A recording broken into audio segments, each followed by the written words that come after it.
Is Tuesday, January 4th, 2022. I hope everyone had pleasant holidays. We are here on the first hearing examiner hearings of the year 2022. It is 9 o'clock, actually it's 9:02, and we're here in council chambers. I'm calling the hearings to order. Before we start, I'm going to advise you of a couple of things. The hearings that are handled in the city of Cape Coral are a little bit different in the process from the hearings that are held in other locations. Our process is as follows. The clerk will read the introduction to the case, and then the clerk will swear in anyone who wishes to testify. The city staff testifies regarding compliance with public notice. If public notice has been found to have complied with Florida statutory requirements, the hearing goes ahead. If it has not, then the hearing does not go forward. Assuming that public notice is found, the applicant goes first and is required to present an entire case. Under the regulations in the city of Cape Coral, there are various elements to the ordinances, and in order to be properly presenting, the applicant must address all of those. The city staff goes second and presents their case. Public comment is next. Public comment, once it's closed, it will not be reopened, so if you have public comment to make today, please make it comprehensive, because you have an opportunity to speak as long as you choose, but once it is finished, it will not be reopened. The applicant responds to questions and makes any final comments. The staff does the same, and then that particular hearing is over. If you have a cell phone with you today, please turn it off or silence it, and take any cell phone conversations outside the room. If you wish to have private conversations, please move away from the speaker's lectern so that your conversations are not recorded. This is a very sensitive room, and we certainly don't want your private conversations to be part of the public record, because if your conversation is recorded, they automatically become parts of the public record. Please come to the microphone if you have comments so we can properly record your testimony. All testimony must be under oath, and members of the public are requested to go to the podium, which is on my left, on your right. It's at the side of the room as you enter the room. It has the same full video and audio capability as the microphone, which is located in the center of the aisle.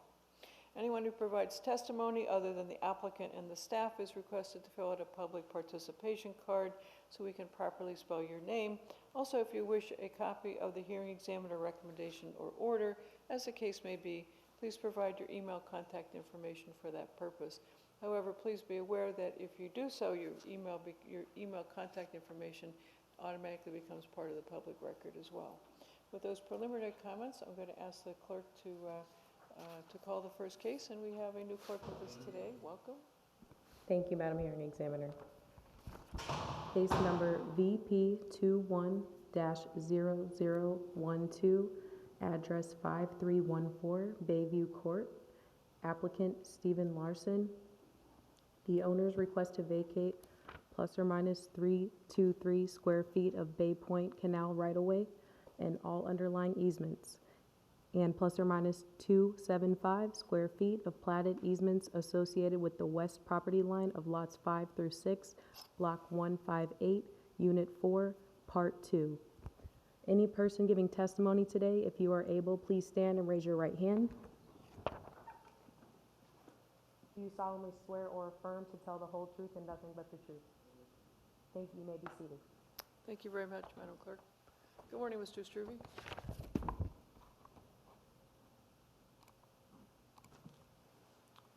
Good morning, Madam Hearing Examiner. For the record, Mike Struve, Planning Team Coordinator with the Planning Division. Staff did notice this particular case, and our noticing consisted of mailing letters to all surrounding property owners within 500 feet of the site, posting a sign on the subject property, and then placing an ad in the news press, all of which was done 10 days in advance of this hearing date. Thank you. I will find the public notice was properly given. Thank you. Thank you. All right. May we have the applicant's representative up? Thank you. Mr. Haig, I see you're dressed in fashionable gray. Advise that's the color of the moment. For I had to borrow construction. long pants for today, so object to wearing long pants. As Mr. Struve stated, we're looking to vacate 323 square Could you feet. identify yourself for the record? Oh, Brian Hogwin, we're in construction. Thank you. Yeah. Sorry, it's been a while. So anyway, we're looking to vacate 323 square feet on the backside of this house. This is obviously consistent with other requests we've made where the plats have these kind of funny little triangles in the back. So do I need to walk through each section? Okay, so I'm going to use the city's analysis as my outline. The easements, whether these easements are required by the city for future transportation, access, water management, or public utilities.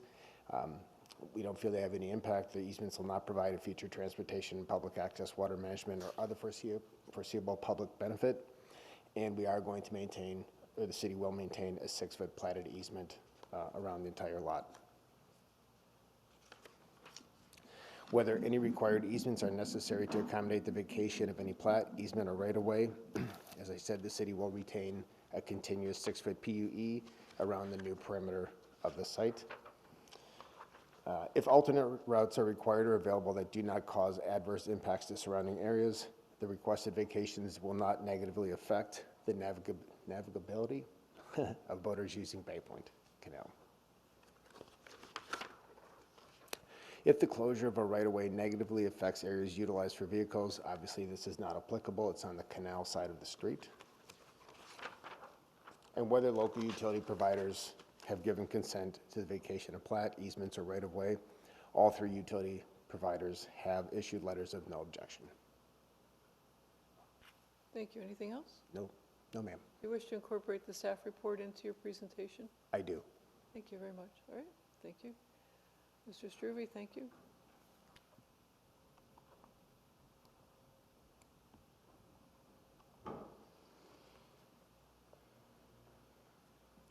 Good morning again, Madam Hearing Examiner. For the record, Mike Struve, Planning Team Coordinator with the Planning Division. And for the purposes of this hearing, I'd like to be, or I'm requesting to be recognized as an expert in the area of land use planning based on my past testimony before you on similar matters, as well as my credentials, which are on file with the City Clerk's office. Thank you. I will find you as an expert in land planning issues for purposes of this hearing based upon your credentials, which are on file with the clerk's office, and also based upon your testimony on issues similar to the ones before us today and other prior hearings. Thank you. Thank you.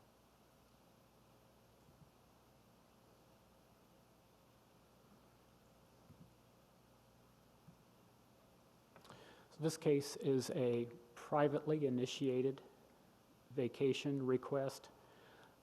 The current and rather new owners of the property are Jennifer and Rob Pentico, and I wanted to mention that because I believe when the clerk read the description of the project, she had referred to a previous property owner, the Larsons.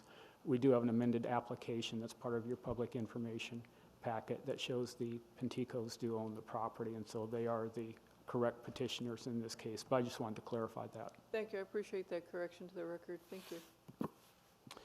The Penticos are represented by Brian Haig, who you've already heard of from Woodward Construction. The site is 5314 Bayview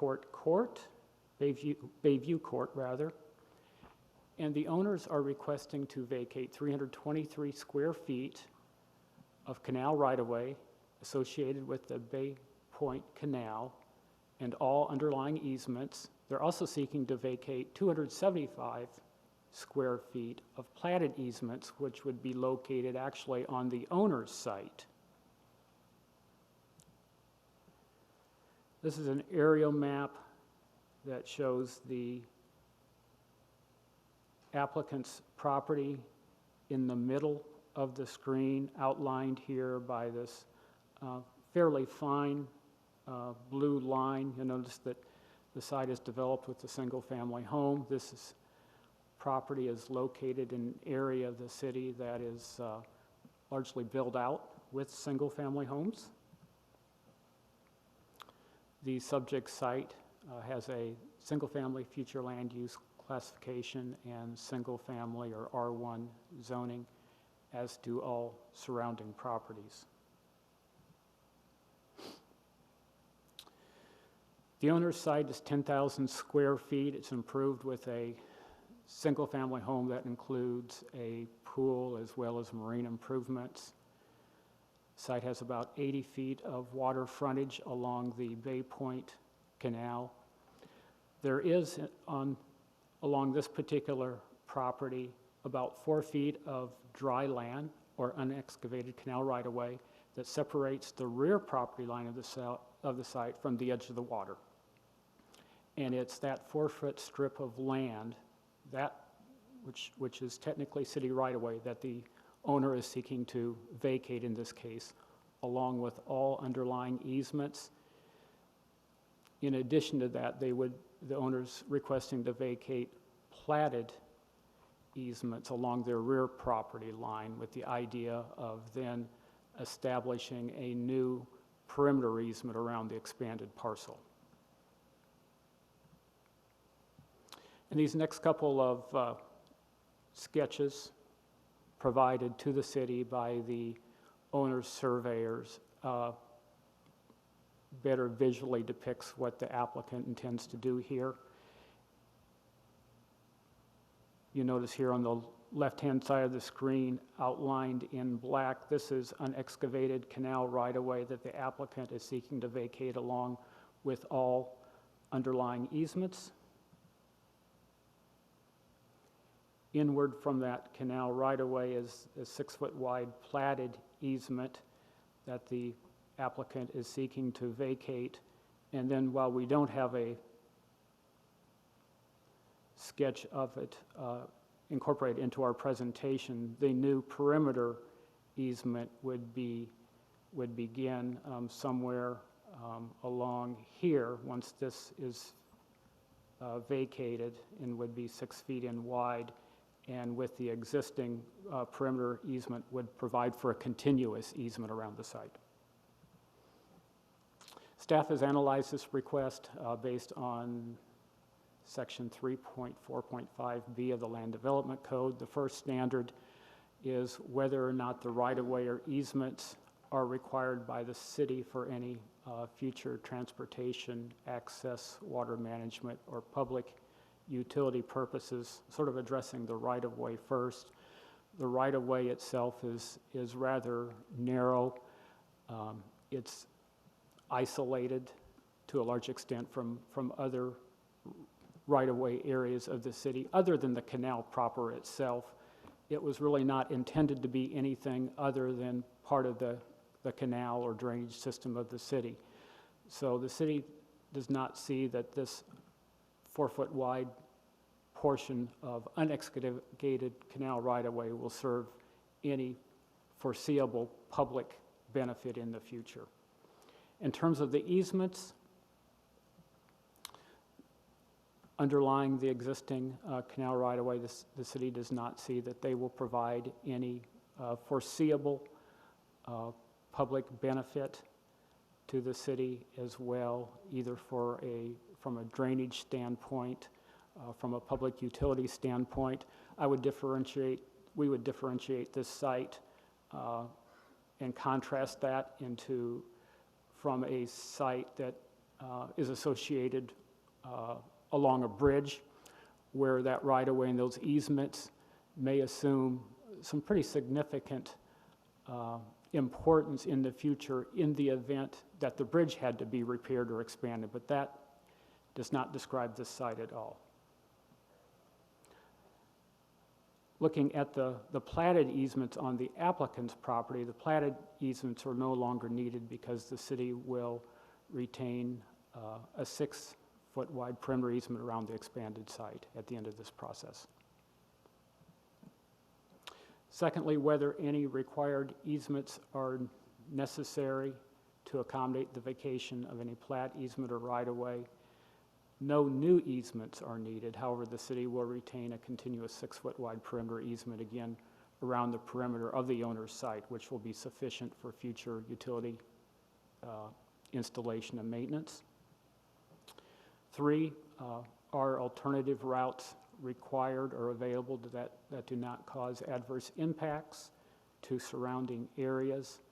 The requested vacation of the right-of-way and easements will not in any way affect navigability in the canal, will not affect the visibility of boaters using the Bay Point Canal as well.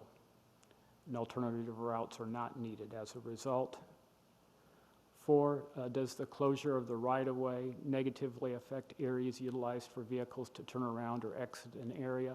There is no right-of-way that is being closed or eliminated. In this case, a small portion of a canal right-of-way, which is unexcavated land, will be eliminated, but that will not in any way close or affect movement of boaters, for example, within the canal system itself. 5, have the utility providers given consent to the vacation of the plat, easements, or rights-of-way? The answer to that is yes.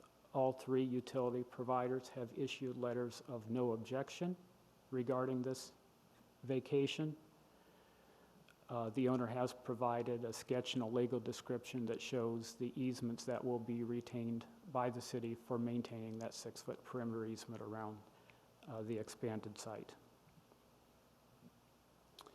This request is consistent with policy 1.15 of the future land use element of the comprehensive plan, in that the site has a single-family future land use classification, single-family residential zoning, so the zoning is consistent with the land use.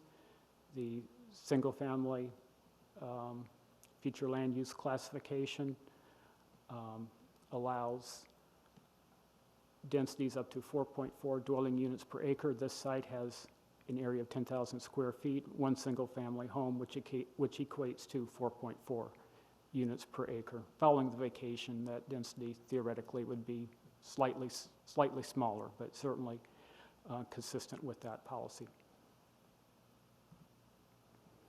Staff recommends approval of all vacation requests with the following conditions that I'll go ahead and read into the record.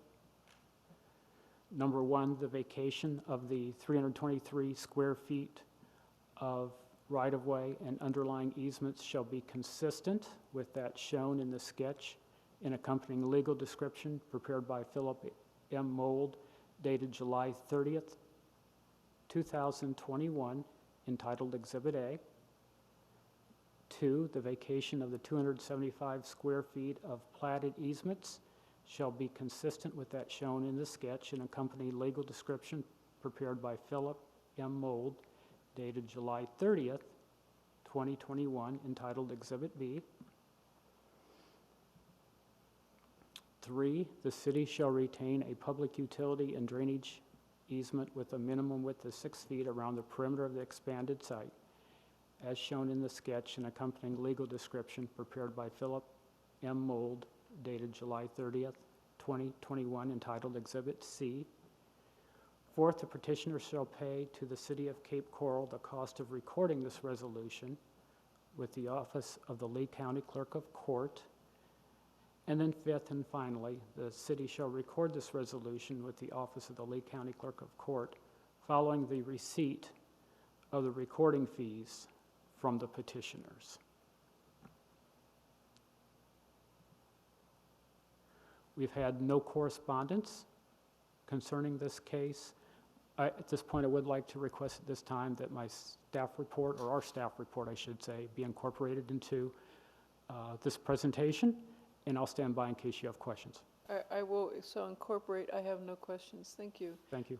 This is a public hearing. Are there members of the public who wish to provide input or testimony? Seeing none, I'll bring it back to the applicant. May we have the applicant's rep up, please? Thank you.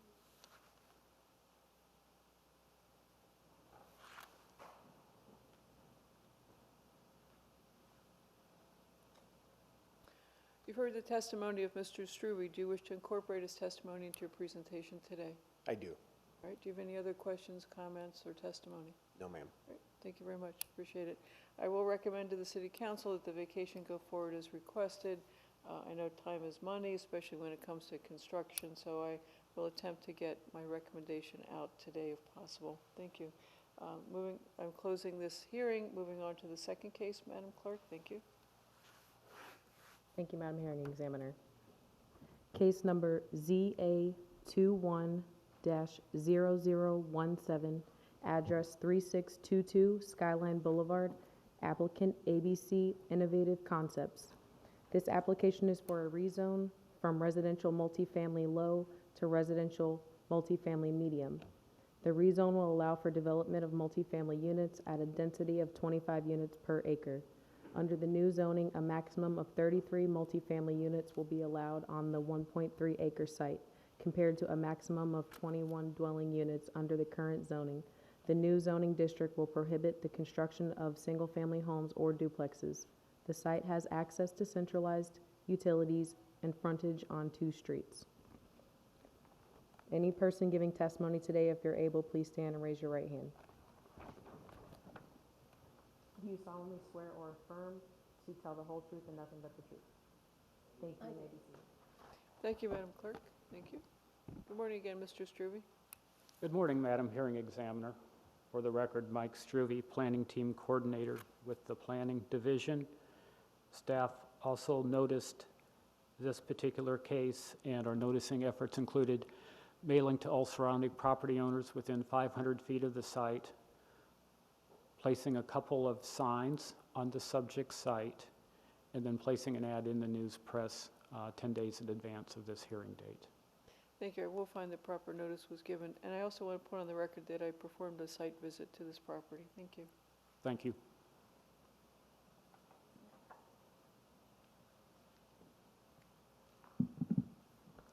Good morning. My name is Ana Castano from ABC Innovative Concepts. I am in representation of the owner, Hector Marrero Trust. And we are requesting a rezoning of a piece of land, as the lady said, of a piece of land located at 3622 Skyline. The land is about 1.3 acres now. The actual zoning district is a residential multifamily low, and we are requesting to be rezoning as a residential multifamily medium. The main reason we are requesting this is because when we were studying the zoning district, we saw that use is allowed, is inconsistent with the comprehensive plan of the city of Cape Coral. So, and also, I'm going to refer to the staff evaluation, which is support our initial intake in order to present this to you. And yeah, we pretty much, we would like to rezoning because that will allow also more dwelling units per acre. Do you wish to incorporate the staff report into your presentation today? Yeah, as Mr. Struve sent us the staff reporting, and I pretty much, agree with all of that is saying in the report. Okay, thank you. Is there anything else you'd like to testify to at this time? No, I don't. Okay, Thank thank you very you. much. All right. Mr. Strube, thank you.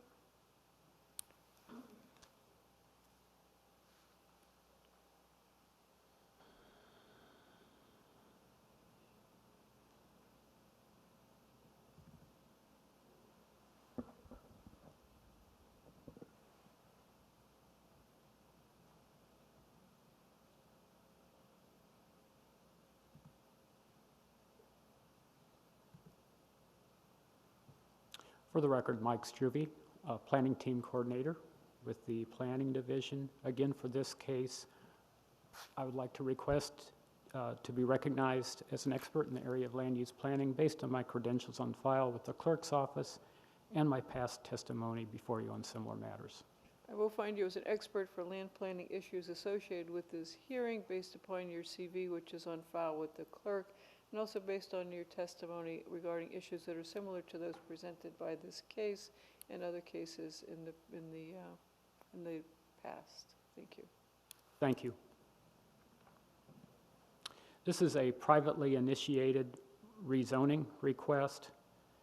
The owner of the site is owned in a trust Hector A. Marrero is the trustee. And you've already heard from the authorized representative, Ms. Castano.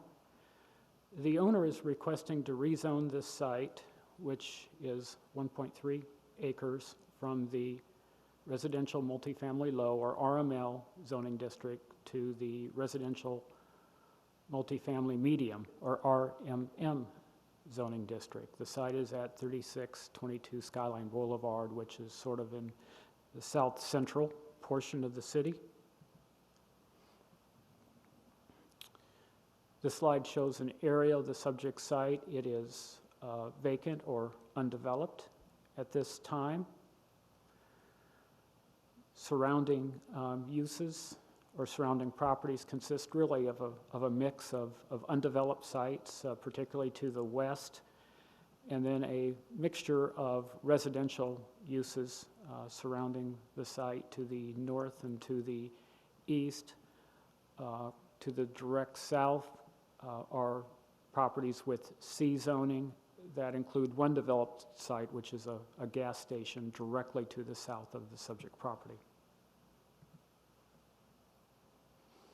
The site has frontage on 2 streets, including Skyline Boulevard to the east.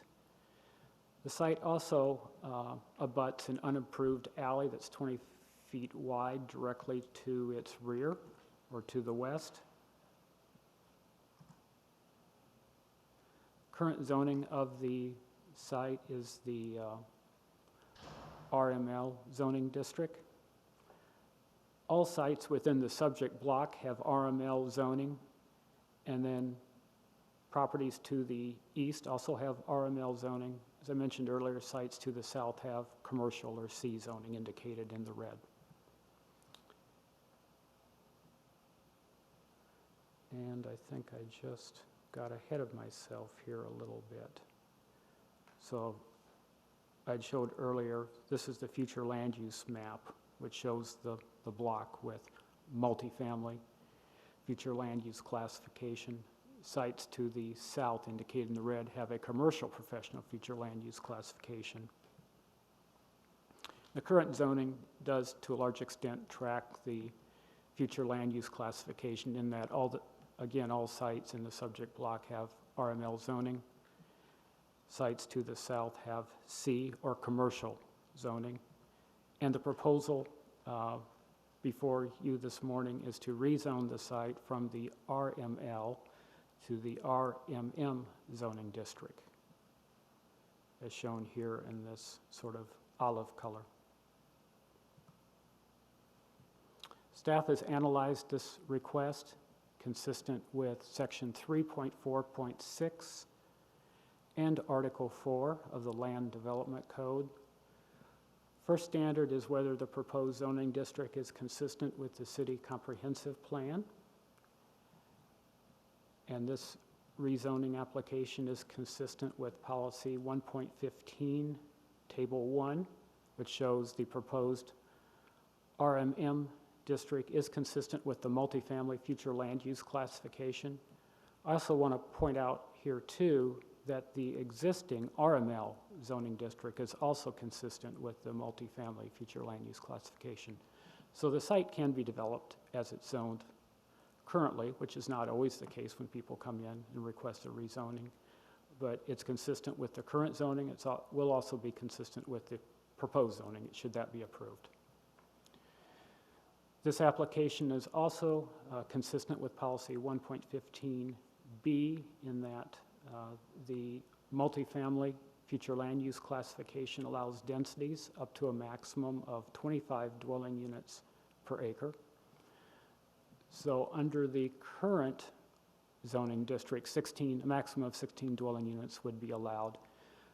This rezoning will also allow multifamily development like the current zoning district does, but at a potentially higher maximum density of 25 dwelling units per acre. And this rezoning application is consistent with the goal of the housing element, which is to provide good quality housing in safe, clean neighborhoods, offering a broad choice of options in both type and tenure. And generally when staff views this goal, we look at housing choices or housing options beyond those that would be limited otherwise to simply single-family homes on platted lots, which really describes how Cape Coral was created back in the late 50s and extending on to the 60s. So it doesn't necessarily mean that we're looking for multifamily development. It could be single-family homes. For example, within a PUD where you've got some type of cluster development, or you've got smaller homes, for example, to support smaller families that we tended to see fairly recently. But certainly it would include a variety of different multifamily housing options, whether you're talking about townhome development or condominiums or apartments. And then lastly, this rezoning request is consistent with policy 2.1, again found under the housing element, which says that the city will continue to incorporate provisions into the land development code that assist in lowering the costs for residential development while maintaining housing quality in accordance with the city's minimum building standards. One way the city has tried to achieve this policy is through the land development code, by providing a couple of new zoning districts that allow for an increase in density. That was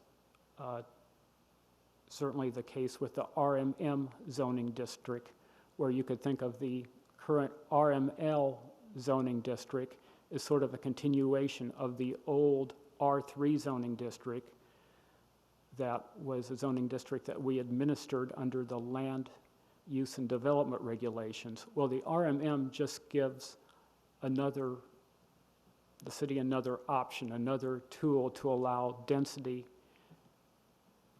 at a baseline that is higher than what is currently allowed under the RML zoning district, an increase from 16 to 25 dwelling units per acre. And theoretically, if you're allowing more dwelling units on the same piece of property, that should lower the cost of housing. So that's one way we are trying to achieve that policy. Looking at objective number 2, whether the full range of uses allowed in the proposed zoning district will be compatible with existing uses in the area under consideration. Existing uses in the area include vacant sites and a mix of residential uses, mainly duplexes to the east, but there are some smaller multifamily developments, one directly to the north, a couple to the east, and then I mentioned earlier a gas station to the south. The proposed RMM district allows multifamily uses. However, in contrast to the RML zoning district, it does not allow for single-family homes and duplexes. Those uses are prohibited. The RMM district does allow for greater density, would allow for an increase from 16 to a maximum of 25 dwelling units per acre. It also allows for greater building height than the RML zoning district. The RML allows a maximum building height of 50 feet. The RMM zoning district allows a maximum of 60 feet. And in terms of looking at this rezoning application in the context of surrounding properties, this particular site has area sufficient to allow this density. It has frontage on 2 streets, which is a positive. It also has frontage on an alley, which could provide options and some design flexibility to allow people to access multifamily development from the alley itself without having to utilize Skyline Boulevard. So that is a benefit as well. The site itself is separated from existing single-family uses to the west by a local street. There are properties that are directly adjacent to it on the west that could be developed with single-family homes in the future, but currently none exists there right now. So taking all of these factors into consideration, staff finds that the proposed zoning district should be compatible with uses that exist in this area at this time. Looking at number 3, whether the range of uses allowed in the proposed zoning district will be compatible with, and here we're looking at potential uses in the area under consideration. And based on the existing zoning, potential uses in the future are expected to be a mix of residential uses to the north, east, and to the west. And because those sites have RML zoning, that could be multifamily development, it could be duplexes, it could be single-family homes, could be a mixture of them depending on the area of those sites and what the individual owners desire in terms of developing those sites. Commercial uses are expected in block 3307 to the south where C zoning exists. Uses allowed on the subject site are expected to be compatible with those future uses in the area. We expect multifamily development to be compatible with residential uses, even single-family uses, but even more so with other types of multifamily development, even at a lower density. 4, whether the proposed zoning district will serve a community need or a broader purpose. As we mentioned in our staff report, the city has a deficiency in multifamily units, and development of the site could reduce a shortfall in this housing type. Not to put too fine a point on this, but this would be a drop or two in the bucket. You know, this is not a large site, but it would help to cut into that deficit in a very small way. And also ensuring, for example, that the site was developed, if it was developed residentially, was developed with multifamily development and not subdivided, for example, and developed either with duplexes or single-family homes. 5, the characteristics of the proposed rezone area are suitable for the uses permitted in the proposed zoning district. The area of the site is suitable in that it exceeds the 1 acre minimum required by the Land Development Code for RMM zone properties. The site does have centralized utilities. All sites in the subject block have multifamily future land use classification in RML zoning, so this block already has multifamily zoning throughout it. The site has frontage on 2 streets, and as I mentioned, it does abut a platted alley to the west of the site. On a negative aspect, the site does not have as much depth as we would normally like to see. Ideally, we would like to see full block depth for a medium to a larger multifamily development, which this site lacks. However, we do believe that the presence of the alley, while it wouldn't be required to be improved by our land development code, could provide for design flexibility and could provide a means of ingress and egress into the site without having to rely, for example, on Skyline Boulevard, depending on how the site is ultimately designed. And then 6, whether a zoning district other than the district requested would create fewer potential adverse impacts to existing uses in the surrounding area. As I mentioned, both the RML and the RMM districts are consistent with the multifamily future land use classification. The RMM district does allow for greater density, up to 25 dwelling units per acre compared to the 16 allowed by the RML zoning district, and it does allow for greater building height than the RML zoning district, 60 versus 50 feet. So if you're looking just strictly at all things being equal, and you're looking at a multifamily project, essentially the same design, designed under the RML district and one under the RMM zoning district, I think you would conclude that the impacts associated with the RMM zoning district would be greater. More units, a little bit more traffic, potentially more height, although given the area of the property, the number of additional units would not be that great and the number of trips would not be really significantly higher. What makes this difficult to analyze is that under the RML zoning district, single family and duplex uses would be allowed under the current zoning. So, for example, the owner now under the current zoning could develop the site as a multifamily project. They could also subdivide or split the site into a number of individual home sites and develop those with single-family homes or duplexes.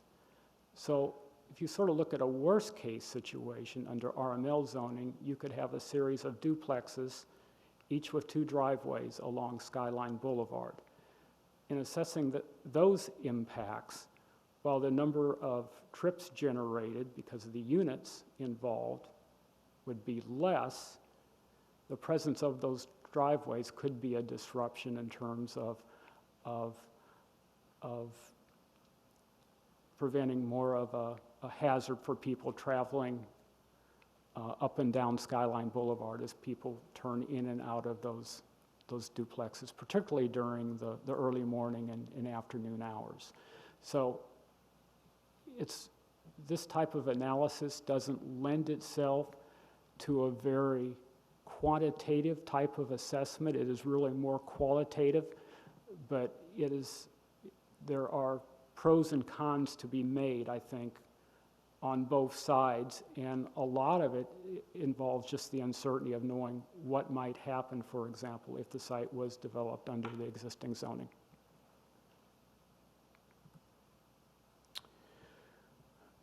Staff is recommending approval of the requested rezoning. We've received no correspondence to date on this case, and I will stand by in case you have questions. I have no questions. Thank you very much. This is a public hearing. Are there members of the public who wish to provide testimony regarding this matter? Seeing none, I'll close the public participation part of the public hearing and bring it back to the applicant's representative. Ma'am, would you come up, please? Thank you.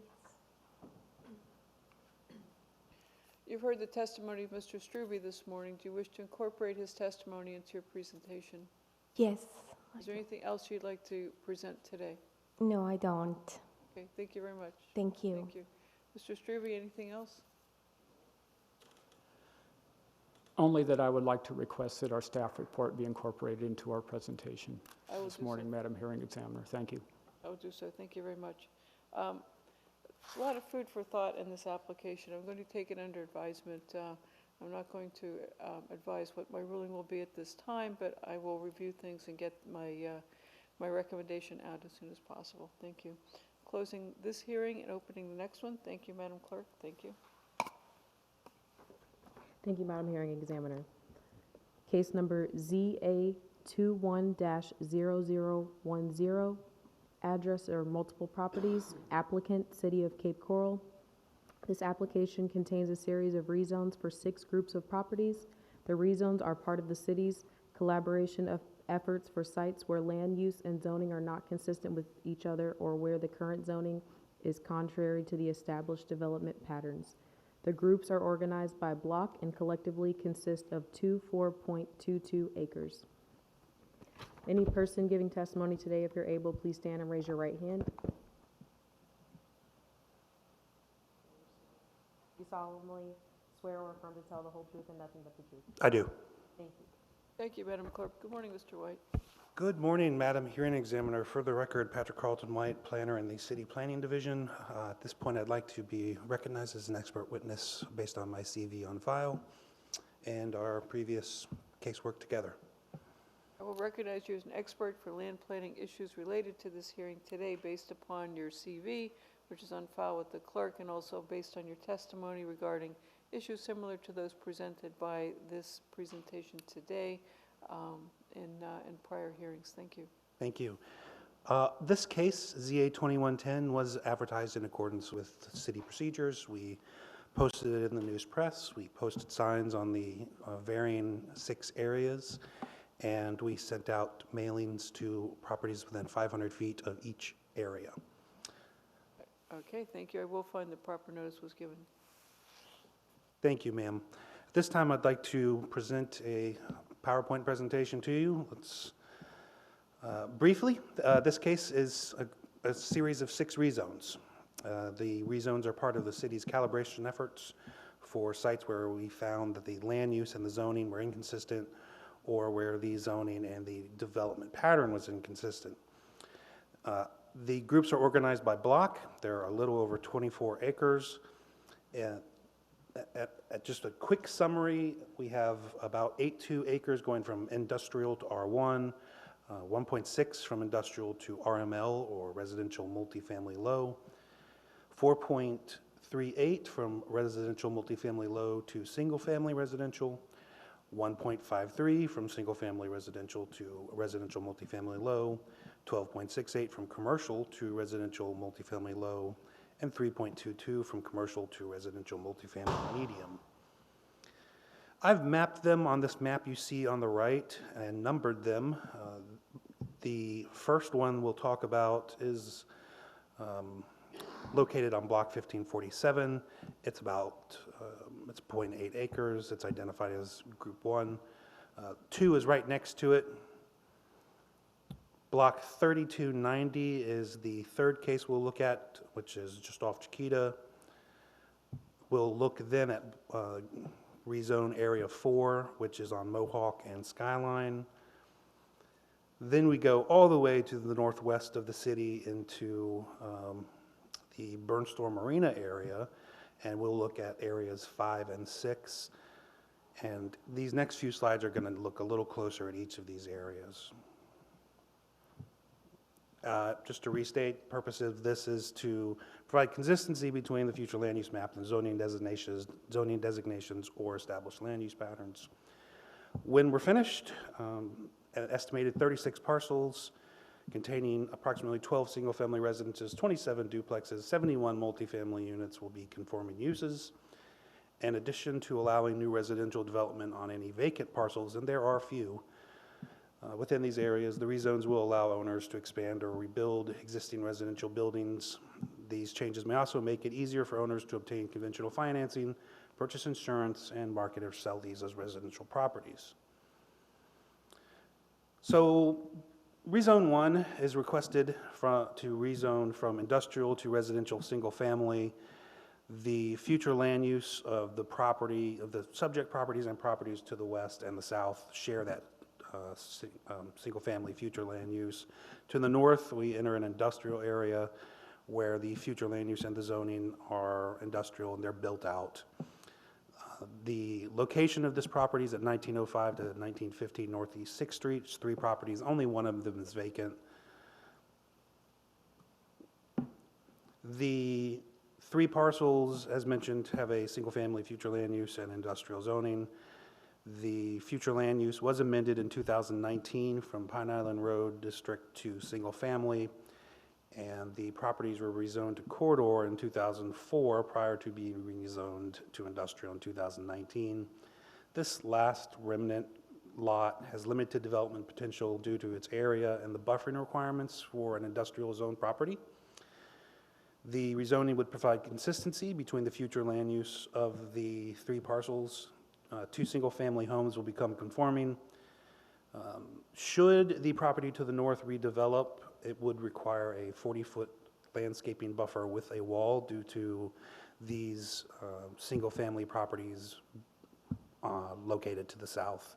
That wall would also be required to the west of that industrial property. And again, that's should it be redeveloped. Area 2, which is just east of Area 1, is slightly different. In this case, those properties all have a future land use designation of multifamily, whereas Area 1 was single family. You'll note that you can see on the aerial they've with one exception, they've all been improved with duplexes. The specific address is 1919 to 2001 Northeast 6th Street. We're looking at about 1.6 acres. The 7 parcels have that multifamily future land use and an industrial zoning designation. Those two are incompatible. The property's future land use was amended in 2019 from Pine Island Road District to multifamily and rezoned from core in 2004 to industrial in 2019. Similar to the last one, this single remnant vacant lot has limited development potential due to its size and the buffer requirements of the industrial zoning district. The rezoning will provide consistency between the future land use classification and the zoning of the 7 parcels. 6 duplexes will become conforming, similar to the other case. Should any of these industrial properties in gray that you can see developed here to the north and the northwest, should they be redeveloped, there is a 40-foot screening and buffer wall. There's a 40-foot landscaping buffer with a wall requirement when a industrial property develops next to one of these. Rezone Area 3 is from residential multifamily low to residential single family. This is just off Chiquita Boulevard. You'll see the Southwest 15th Avenue is where these properties are located, between 3404 to 3612. Then one street to the west is Southwest 5th Place, and then one more street over is Chiquita Boulevard. The area is approximately 4.38 acres. There's 18 parcels in the string. They have a single-family future land use and a residential multifamily low zoning. Those are not compatible. There are 8 vacant properties still along this string. The remainder of them have developed with single-family homes. This string of properties used to be zoned RX. It was rezoned to RML in 2019. The RX zoning district was intended to serve as like a receiving zone for TDRs or transfer of development rights, and to allow a range of different products at varying densities. What was built was single-family homes, and the rezoning, if approved, would change this from residential multifamily low to single-family, aligning with the future land use designation, the development of the properties in the surrounding area. I do have a question. Yes, if I may. please. Rezoning this area, is it going to in any way affect the legality of the prior transfers of development rights, or that is a moot issue? I found it's a moot issue. There were none. Okay. Does our esteemed council wish to weigh in on that? It's all single-family homes. Okay, all right. Just wanted to make sure. Thank you.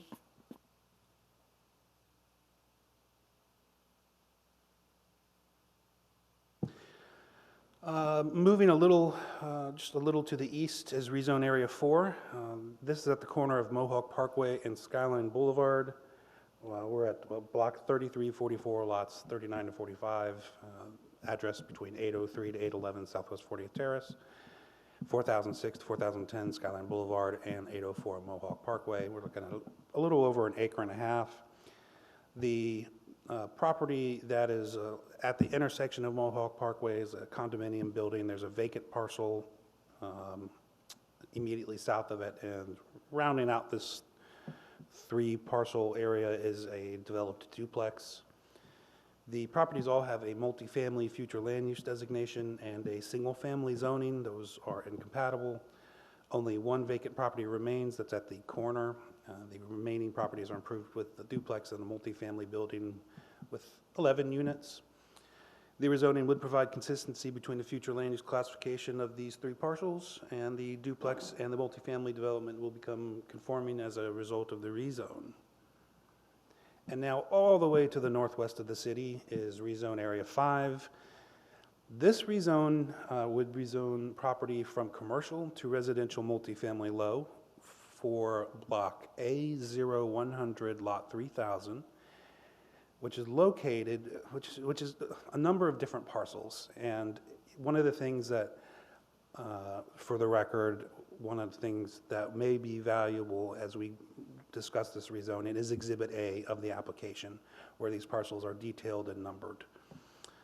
There are 3 unaddressed tracts. There's the primary tract, and then there's a number of, at 20, then there's 20 different duplexes that have different addresses. In total, we're looking at 12.68 acres. Staff is proposing to rezone this area from commercial, that whole area is commercial right now, to multifamily low for this area. This includes the resort at Burnstorm Marina 1, a submerged parcel, the unaddressed right-of-way parcel, and yet another unaddressed parcel further to the east.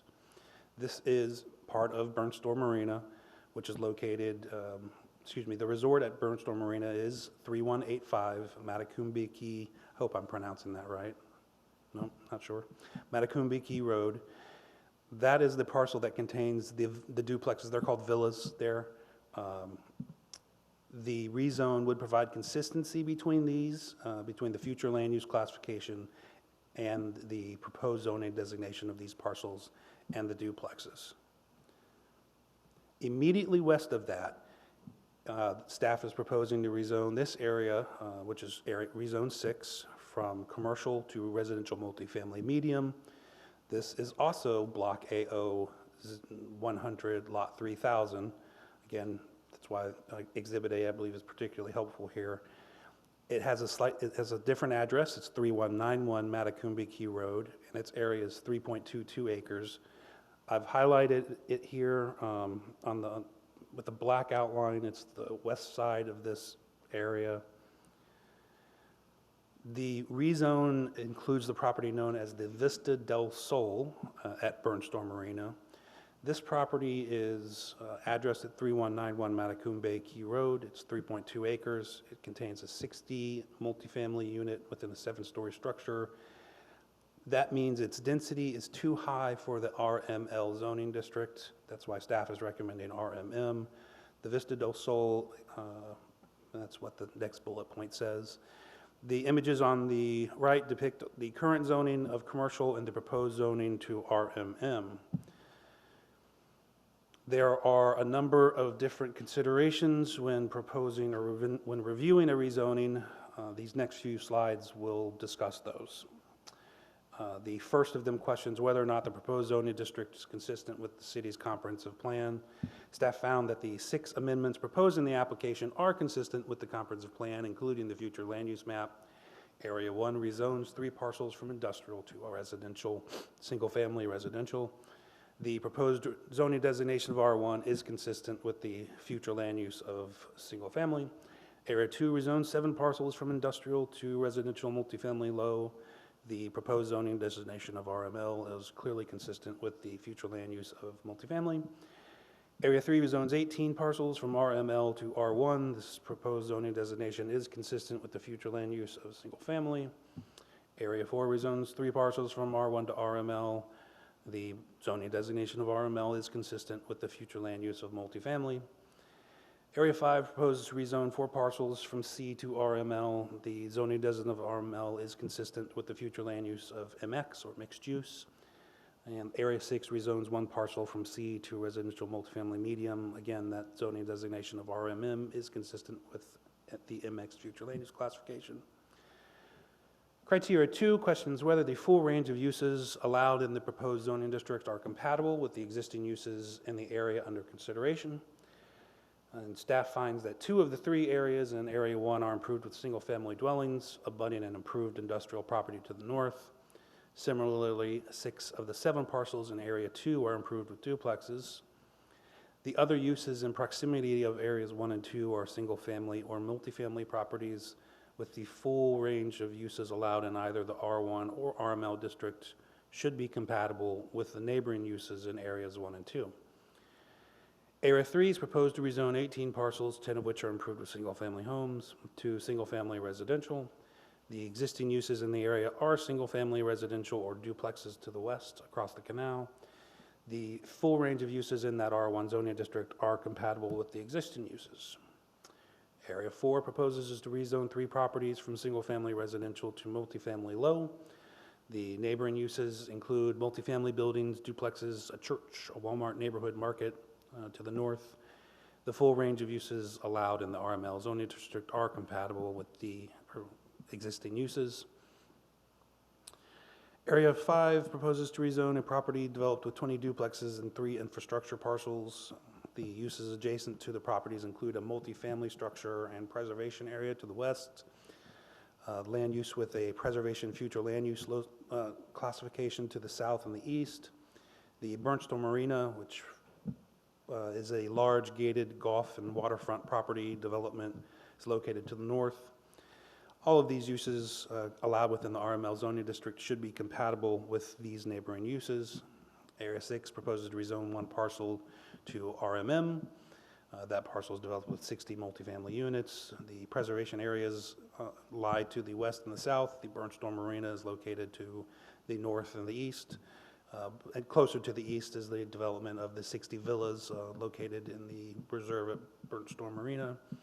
These uses allowed within the RMM district should be compatible with these neighboring uses.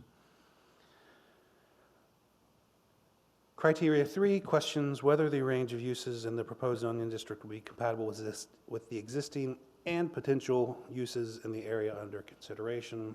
Staff found the full range of uses in the R1 district, which is proposed for areas 1 and 3, are compatible with the existing land uses. That the redevelopment of any nearby non-residential property is not anticipated to conflict with the R1 zone properties. And in addition, a landscaping buffer is required for non-residential development next to R1 zoned properties. For areas 2, 4, and 5, the full range of uses allowed in the RML district are compatible with the existing land uses in their respective areas. The RML district has been used as a buffer between non-residential districts and the R1 district in many locations throughout the city. In addition, a landscaping buffer is required for non-residential development next to RML zoned properties. The full range of uses allowed in the RMM district, which is proposed for Area 6, are compatible with existing land uses. The RMM district allows multifamily buildings but at a higher density of 25 units per acre. The RMM district does also allow special living facilities as a permitted use, while the RML district would only allow as a special exception. Criteria 4 questions whether the proposed zoning district would serve a community need or a broad public purpose. Well, the city does have a documented shortage of multifamily uses. Should this rezoning be approved, 36 of these parcels containing 27 duplexes, 71 multifamily units will become legal conforming uses. Item 5 questions whether the characteristics of the proposed rezone are suitable for the uses permitted in the proposing zoning district. Areas 2, 4, 5, and 6 are already improved with duplexes, villas, or multifamily dwellings and are proposed to be rezoned to RML or RMM. The units on the respective properties would not exceed the maximum density allowed by the RML or the RMM district respectively, and would support redevelopment to other uses allowed should they be desired. Areas 1 and 3 are proposed to be rezoned to single-family residential or suitable for the uses permitted by the R1 zoning district, which are predictably going to be single-family homes. Most of these properties are already developed with single-family dwellings.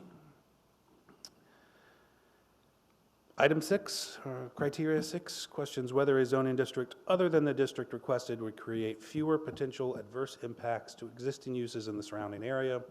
Areas 1 and 3 are proposed to be rezoned to R1. That's our lowest density district intended primarily for single-family home construction.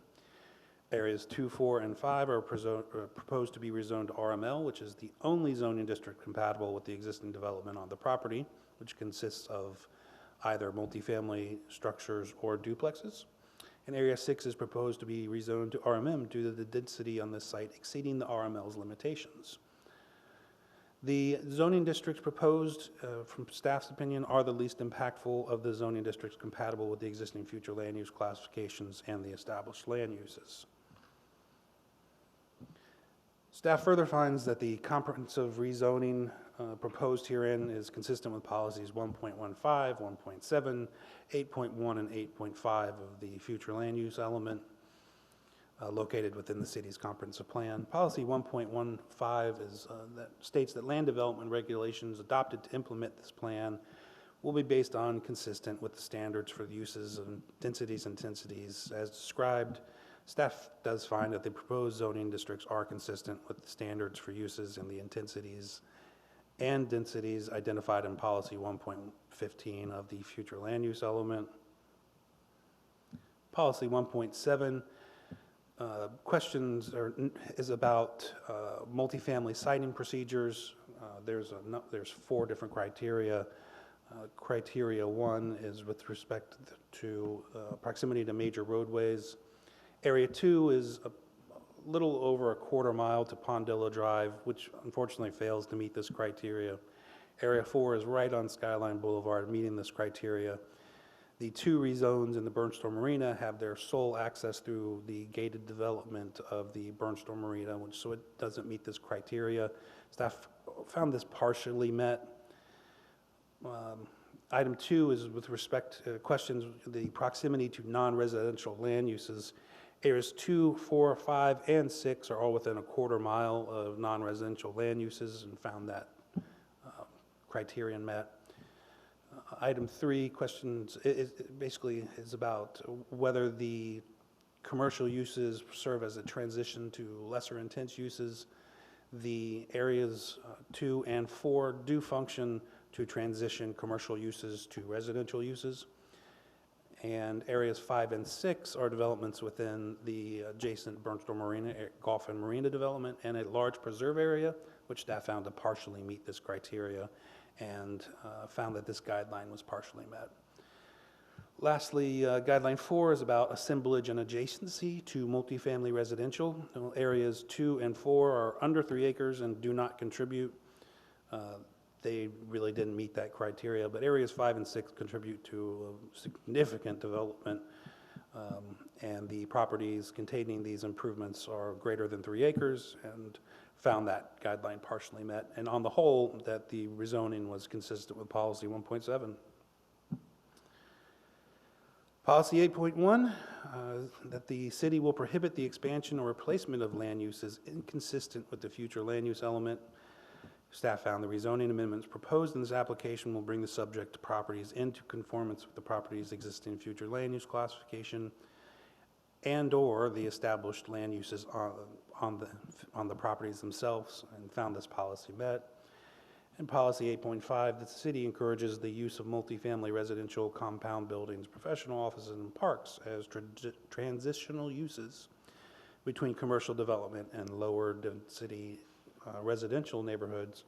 Areas 2 and 4 function to transition or buffer lower density residential development from industrial or nearby commercial uses, meeting this criteria. Areas 4 and 5 didn't really meet this criteria, and staff found that this policy was partially met. But again, overall, the comprehensive rezoning staff found consistent with the policies of the comprehensive plan.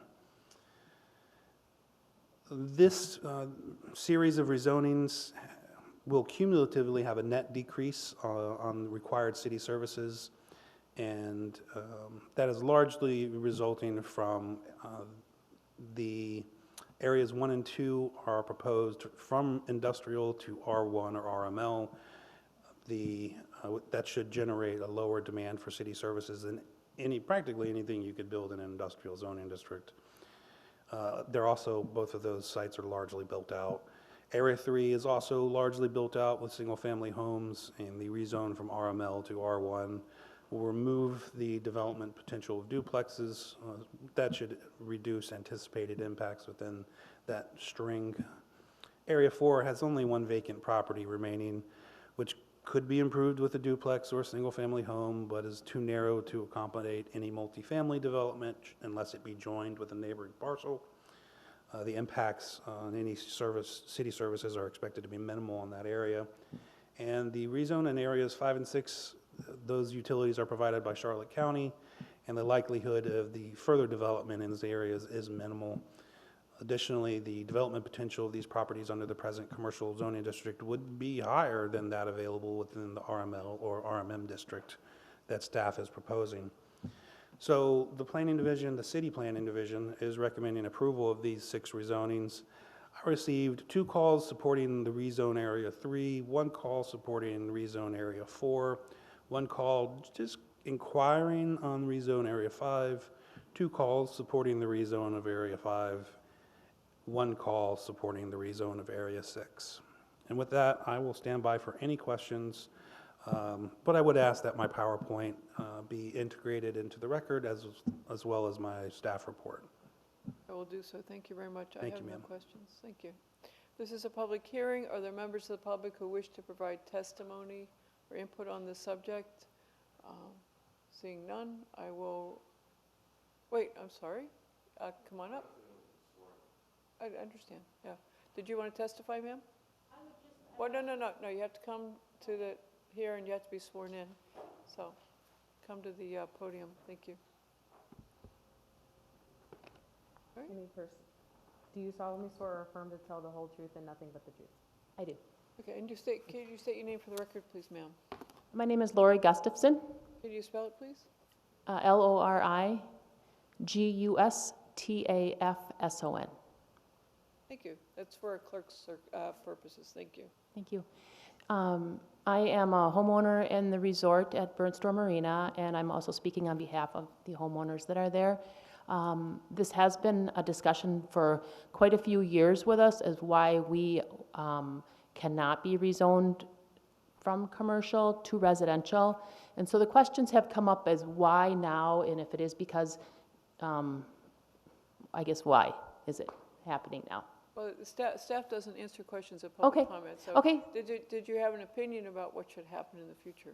Yes, we have had our sprinkler system in each unit. We have not been able to have that removed because we are zoned commercial. And the cost of it has been approximately $6,000 per year to keep this maintained with the fire department, fire marshal.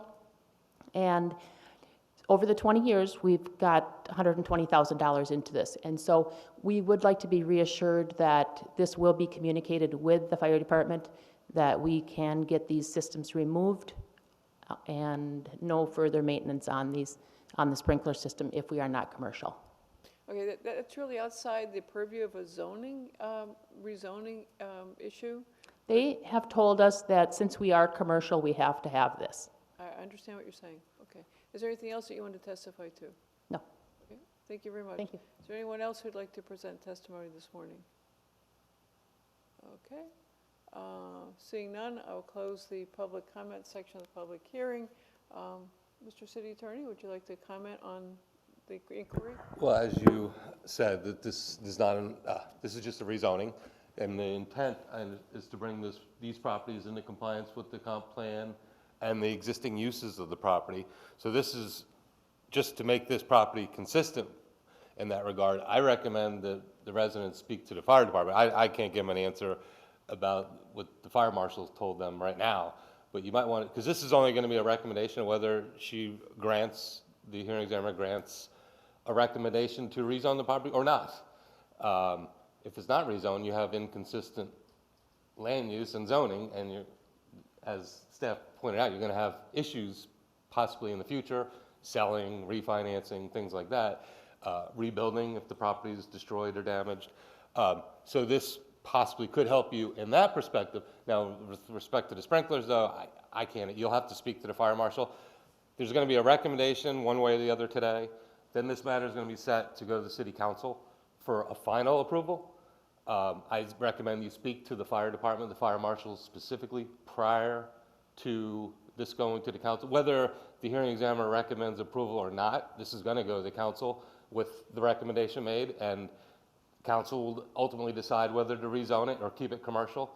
You might want to dig into those issues before that, and then you could maybe make a more informed presentation when you go to the next meeting, whether it would affect you negatively or not. But I can tell you, your inconsistent land use is not in your best interest. That's all I can say today. Thank you. Mr. White, anything else you wanted to contribute to the hearing before we close the hearing? And that would be up at the podium. Thank you. I don't think so, Madam Hearing Examiner. As I understand it, it's not a fire alarm it's not a sprinkler system in there that I think I received a phone call from a gentleman named Mike in the neighborhood who had some questions about this also.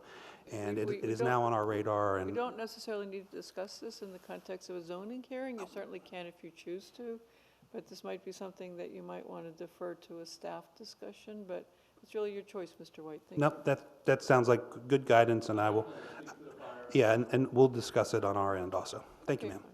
Thank you. And nothing further. Thank you for your time, and Happy New Year. Okay, thank you, you as well. So I will consider all of these properties and all of the testimony presented today, including public comment, and I will try to get my recommendation out as quickly as possible. This time I'm closing the third hearing and opening the fourth hearing. Thank you. Thank you, Madam Hearing Examiner.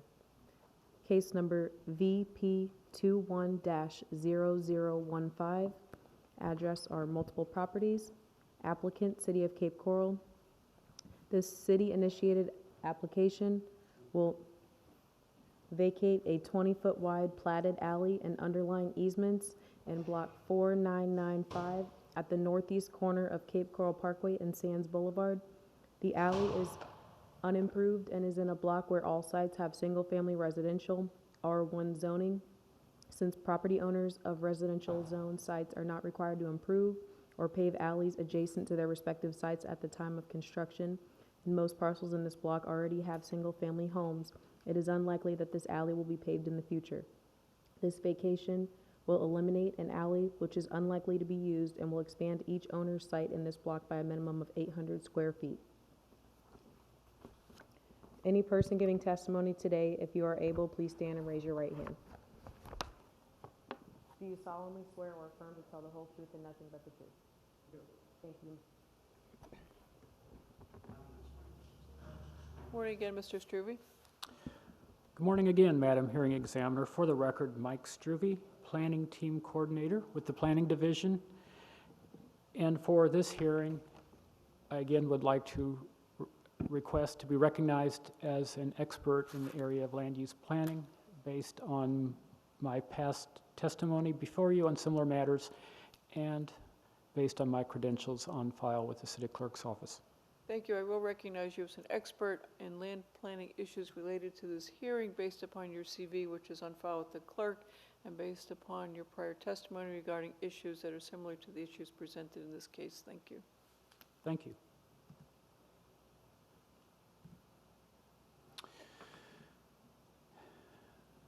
This is a city-initiated vacation application, so the city is serving as the applicant in this case, and the city is requesting to vacate a platted alley and all underlying public utility and drainage easements located between lots 1 through 28 and 29 through 56 in block 4995. And this particular block is located near the intersection of Cape Coral Parkway and Sands Boulevard in the very southwestern quadrant of the city. This is an aerial map showing the subject block outlined in red. You'll notice that most of these sites are improved, and they're improved with single-family homes. So let me digress for a moment here and just give you a little bit of background about why the city decided to request that this alley be vacated, because we've got lots of blocks in the city with platted alleys, and we don't have a program to vacate platted alleys in other blocks. I did wonder about that. Yeah.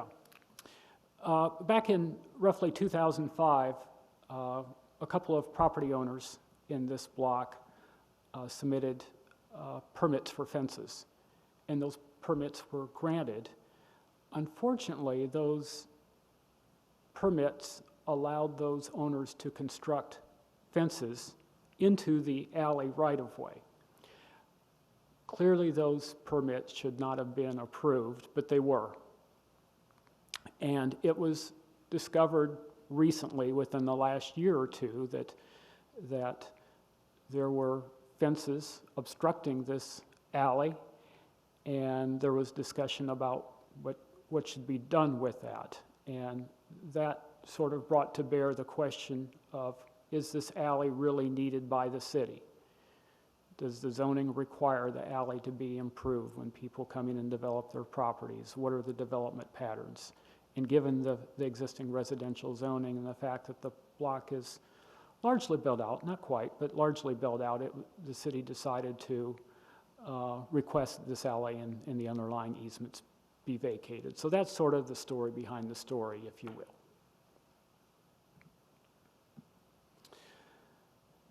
All subject properties in this alley have a single-family future land use classification and single-family zoning, and that's true of all properties, certainly well within 500 feet of this block. The block itself is 6.53 acres, which would not include the right-of-way area. About 85% of the sites, or all but 4, are developed with single-family homes. The alley itself is 20 feet wide and is unimproved at this point. And this is a sketch and a legal description that shows the area that would be vacated, and that constitutes to 22,800 square feet of alley right-of-way that the city is seeking to vacate. The city is also requesting to vacate nearly an equal amount of underlying easements, 22,560 square feet of easements. The discrepancy between the area of the right-of-way and the easements is simply that we would be maintaining or keeping easements 6 feet wide on both ends of the block to provide for a continuous perimeter easement around the block at the end of the day. Staff has analyzed this request consistent with Section 3.4.5B of the Land Development Code. First standard is whether the easements or right-of-way are required by the city for any future transportation, access, water management, or public utility purposes. First, sort of looking at the right-of-way itself. The alley is currently unimproved. It's unpaved. And unlike commercial properties, the city does not require owners of residential zone sites to improve alleys abutting their sites when they're developing their property. So when someone, for example, in this block, come in for a single-family home permit, we don't require, prior to the issuance of a certificate of occupancy, for them to improve that portion of the right-of-way abutting their site. Based on the city's, the lack of that requirement, based on the existing zoning, based on the fact that over 80% of the block already is developed, it appears to us that future alley improvements are highly unlikely. Again, the other thing we look at would be, in a case like this, property assembly. Is anyone assembling properties? The fact that almost all these are single-family homes, there's very little, if any, property assembly, so it would be very unlikely, based on current ownership patterns, that someone is trying to accumulate property and with the idea of maybe changing the land use and the zoning and developing the site in some type of consolidated manner. So the city, it's the city's view and staff's analysis that this existing alley really does not provide any foreseeable public benefit to leave it as it is. Likewise, with the underlying easement, there are no existing facilities in the alleyway. The city does not see that those underlying easements are needed. We will be retaining, the city would be retaining on both ends 6-foot wide easements to provide a perimeter easement around the entire block. In addition to that, each individual home site will also have 6-foot wide easements around their individual parcels, either for utility maintenance for those sites that are already developed, or for installation and maintenance for those relatively few sites that have not been developed at this time. Number 2, whether any required easements are necessary to accommodate the vacation of any plat, easement, or right-of-way. No new easements are needed Easements along both ends of the alley will be retained, as I mentioned earlier, for maintaining a perimeter easement. 3, if alternative routes are required or available that do not cause adverse impacts to surrounding areas. There are while we're recommending that an alleyway be eliminated, no alternative routes are needed. Each property has good access to the existing street network, so no one is losing access to the site, and in fact, no one can use the alleyway in its current unpaved form now, either to accessing the rear of their site, nor can delivery vehicles lawfully use that alleyway as well. So alternative routes are not needed, the existing routes are adequate. 4, if the closure of a right-of-way negatively affects areas utilized for vehicles to turn around and exit an area. In this case, the entire alleyway is being vacated, as opposed to perhaps a portion of an alley being vacated, in which case the city would want either a cul-de-sac so that the alley did not dead end, or some type of access easement to provide ingress and egress from the functioning alleyway. That situation does not exist,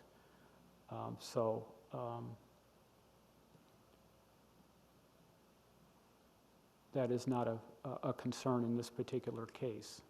5, whether local utility providers have given consent to the vacation of the plat, easements, or rights of way. The utility providers have been contacted, and they have either provided us with letters or in one case an email that indicate no objection. As I mentioned, a 6-foot wide easement along both ends of the alley will be retained, which was something that the utility providers did recommend as a condition of approval and is pretty standard in these types of cases. In terms of consistency with the city's comprehensive plan, this vacation is consistent with policy 1.15 in that the R1 zoning of all sites in the block are consistent with the single-family future land use classification. All sites in the block have a minimum area of 10,000 square feet prior to the vacation, and that equates to a density of 4.4 dwelling units per acre, which is the maximum density allowed by the single-family future land use classification. In the event this alleyway vacation is approved, each site would gain additional property. Sites to the south would gain 10 feet to the north, sites to the north would gain 10 feet to the south, and for a 10,000 square foot lot, the owner of such a lot would gain about an additional 800 square feet. 3 lot sites would gain a little bit more. Staff is recommending approval of this vacation with conditions. We have heard from 6 individuals. We had 1 person who indicated they supported the request. The other 5 just had questions about the vacation. And I'd like to go ahead and read the recommended conditions of approval into the record. The first is the vacation of the alley right-of-way in block 4995 shall be consistent with that shown in the sketch and accompanying legal description prepared by the Public Works Department of the City of Cape Coral that appears in Exhibit A. 2, the vacation of the easements underlying the alley right-of-way in block 4995 shall be consistent with that shown in the sketch and accompanying legal description prepared by the Public Works Department of the City of Cape Coral that appears in Exhibit B. 3, the city shall retain a 6-foot wide public utility and drainage easement at the east and west ends of the vacated alley right-of-way in block 4995. And then lastly, the city shall record this resolution with the Office of the Lee County Clerk of Court following approval of the vacations. And that concludes my presentation. I would like to request that our staff report be incorporated into this presentation, and I'm available in case you have questions. Thank you. I have no questions at this time. This is a public hearing. Are there members of the public who wish to provide testimony or input? All right, seeing none, I will return it back to city staff. Anything further, Mr. Strube? Nothing else from staff, Madam Hearing Examiner. Okay, thank you. I will recommend that the vacation go forward with the conditions as indicated. I'm sure that the property owners will be very pleased to get additional portions of the right-of-way back added to their property. And I'm very pleased that the city's moving forward with this. Thank you, that's a good idea. I will attempt to get my recommendation out as quickly as possible. With that, I will conclude case number D on my agenda. The date and time of the next hearing will be Tuesday, January 18th, 2022, here in Council Chambers at 9 a.m. We stand adjourned at 10:32. Thank you, everyone.